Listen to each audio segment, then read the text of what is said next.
A motorcyclist continues to recover this afternoon after a serious crash in Vermillion County. It happened yesterday evening at the intersection of State Road 234 and State Road 63.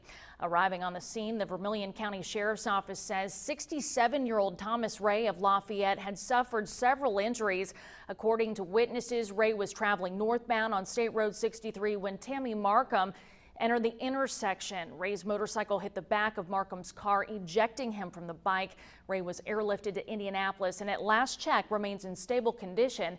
Markham was cited for failure to yield to the right-of-way.